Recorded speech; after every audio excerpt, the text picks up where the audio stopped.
Welcome back to the Apex, boys. Thank God we're in the Apex.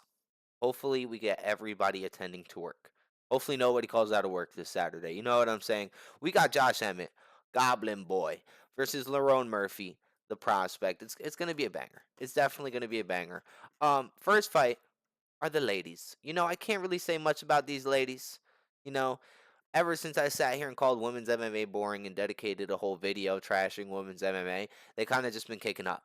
They've been doing their thing. So I'm gonna tap in. Normally I skip the women's fight if they break it off with a women's fight, but we're gonna be tapped in. We're gonna go with Tatiana Alencar. She's 5-1. Both of these ladies are coming off of a loss. It's all right.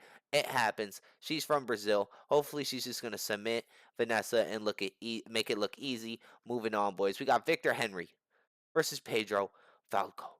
Listen, these dudes' stats are, well, their finishing stats, like their submissions and knockouts, are pretty much equal.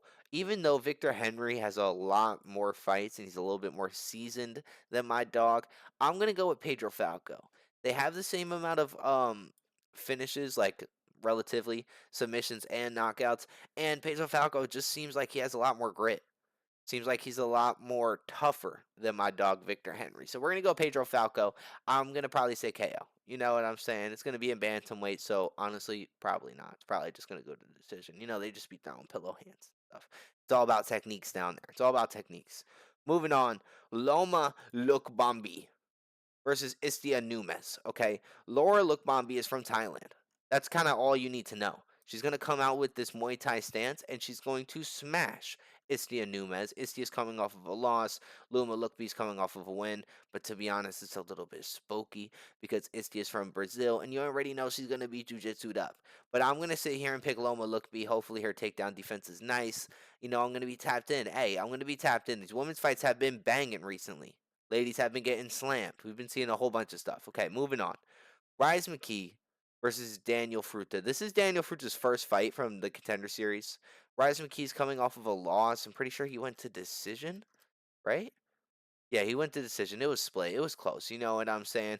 Rise McKee is a lot taller than Daniel Fruta. Obviously, he's 6'2" to 0-0. And I'm pretty sure my boy has a lot bigger reach. I don't know the full physical stats of my boy Daniel Fruta. The UFC doesn't know either.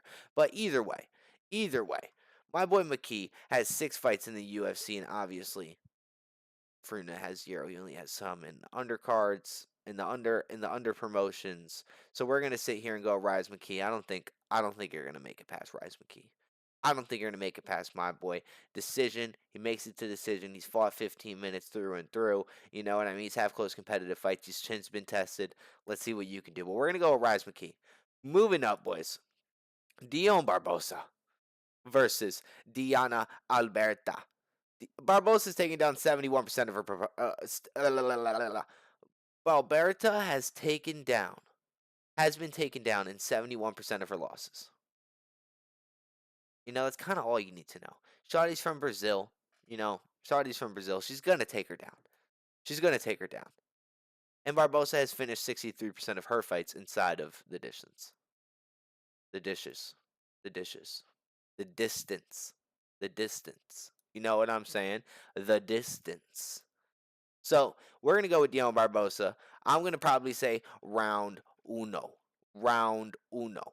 Moving up, boys, we got Davy Grant versus Daniel Santos. Finally, 2 people coming off of a win. Finally. Took a little bit. It took a little bit. It took a little bit. But Davy Grant's a little bit taller than my boy. Grant's been knocked out twice in his last 4. Okay. Santos has not been knocked out. Has not been knocked out. Okay, we're gonna go with Santos. Santos has that power. He does kind of put things to sleep. He has 1 knockout in the UFC and 2 decisions. So we're gonna go with Daniel Santos. I think this is just like a tune-up fight for Daniel Santos. This is probably gonna be a banger of a squabble, though. This is definitely gonna be a banger of a squabble. Moving on, boys. We got Odie Osborne. Odie Osborne, Twitter beast. He's coming off of a loss. This is spooky for him. Louis Gruel. Louis Gruel. He's 27 years old. You know what I'm saying? He's 5'8". He's making his UFC debut. He's a KO artist, 7 KO TKOs, and his last stoppage was in December of 2020. 4. Even though Odie Osborne has a really good tested resume. Odie Osborne is 6'1". You know what I'm saying? I don't know why it says 5'7" here. I have 6'1" in my notes. You know what I'm saying? I hope I'm not wrong. I hope I'm not wrong. You know what I'm saying? Gruel has a 70% finish rate though. So if we're being honest though, Gruel is going to knock down Odie Osborne. You know, but this isn't flyweight. So maybe not. Maybe not. Odie Osborne does have a chin. He's been tested before. He has a lot of banger fights. But I'm gonna go with Louis Gruel. You've lost too much from me, Odie Osborne, to be on the train, to be on the Odie Osborne train. Moving on, boys. The GOAT, the GOAT. This is literally my main event. This is legit my main event. I'm not even joking. I'm not even joking. Torres Finley, 3-0. He was into the Contender Series 3 separate times. How is Torres Finley in middleweight? Do you see him? Do you see him? He's a meatball. He's a meatball. Listen, Torres Finley, bro, I am excited. I am excited for Torres Finley.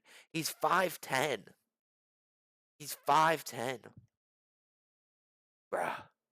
He does KO things, though. He has 6 KO TKOs. Last stoppage was in December 2024.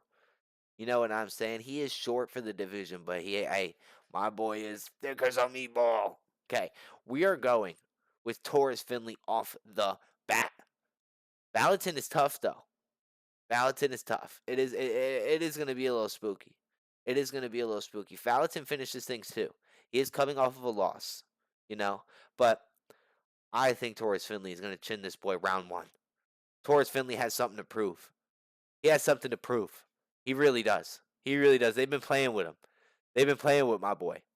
They've been playing with my boy. 3 times in the Contender Series before you go to UFC. Are you for real? Okay. Okay. Watch what Torres Finley does to Robert Valentin's face. Watch what happens. Watch what happens. Moving on, boys. Brad Tavares versus Gerald Marskriet. You know what I'm saying? Both of these dudes are absolute vets. Brad Tavares, keep in mind, is a Hawaiian. You never want to mess with the Samoans. You never want to mess with the Samoans. Brad Tavares doesn't really get submitted. He doesn't. He doesn't. Both of these dudes are coming off of losses. They're both 6'1". Listen, Mercier absorbs a lot of strikes. He absorbs 4.55 strikes a minute. That doesn't sound like a lot, but it definitely is. It definitely is. And Tavares lands 52% of the significant strikes he throws. We're going to go with Brad Tavares just off the fact he's a Samoan. He's a Samoan. The Samoans, they go crazy. You know what I'm saying? They go crazy. I'm going to go with Brad Tavares. Gerald, you've been knocked out too many times recently for me to kind of believe in you. Moving on, boys. We got Kennedy. One of my favorite. I love this dude. Massive, 6'5", versus Martin Boudet. Boudet is such a shit last name. Both of these dudes are coming off of win. Keep in mind, Boudet is from Slovakia. How do you weigh 275 pounds? That's ridiculous. Keep in mind, Kennedy is small for the division, man. 236. So you should really just cut down and fight people like Yuri at 205. Just lose a little bit of weight, my boy. Boudet has obvious, huge knockout potential. Outweighs my boy a gang of times. Kennedy has the reach advantage, though, and the leg reach advantage. But we're going to go with Kennedy. Knockout. I believe in my boy. He got some good cardio. He has some nasty-ass striking. 4.8 strikes per minute, 8 KOs, and... Okay, yeah, 8 KOs. We're going to go with Kennedy, I believe. I believe you're going to get this fat boy out of here. 275 pounds is kind of crazy. I mean, 6'4" is not that bad, but... 275 is nuts. 236 at 6'5" just seems like a healthy weight. I feel like once you're 6'5", you just need to be like 100 pounds heavier than whoever is at 5'5", which is normally like 135 pounds or whatever. Moving on, boys. Coronavirus. We got coronavirus over here versus Chang Ho Lee. Both of these dudes are new. Listen, we're going to go with the Korean. We are going to go with the Korean. He's a lot taller. He's a lot bigger than Coronavirus. You know what I'm saying? Coronavirus is coming off of a loss. Did he get knocked out? No, it's decision. Okay, it was decision. That's respectable. But we're gonna go with Chilango Lee. You know what I'm saying? Also coming off a decision. Wait a minute. Coming off a decision against Xiao Long, which is that's a savage. That's an animal. That's an animal. We're gonna go with Xiango Lee. Lee has a 60% finish rate. You know what I'm saying?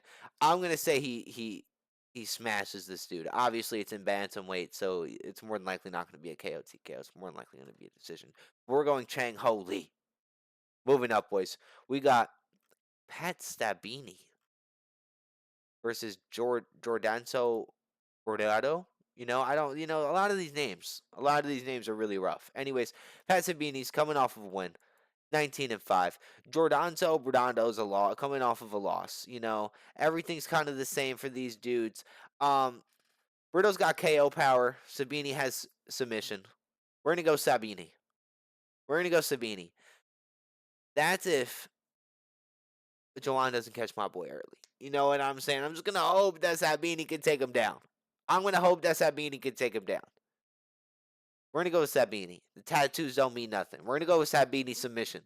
Round one. Round one.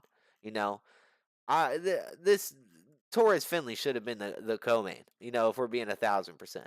Moving on, boys. Josh Emmett. You know, the Goblin versus Lerone Murphy, the prospect. You know what I'm saying? Lerone Murphy's 5'9".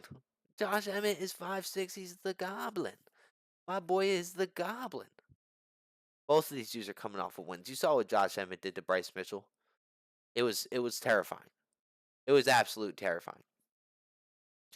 But I don't think Lerone Murphy has what it takes.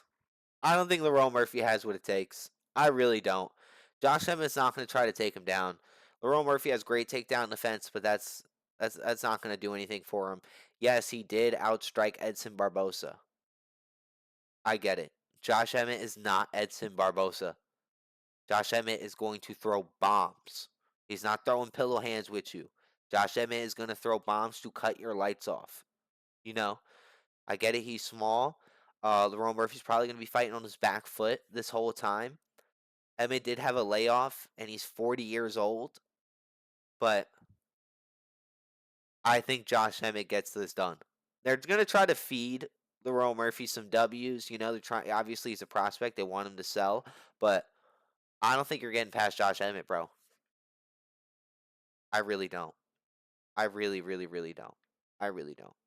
Anyways, boys, I know it's short. I know it's short, but I have some content cooking for the rest of this week, and I'm just honestly really excited for next week for Volky and the fighting nerds going down.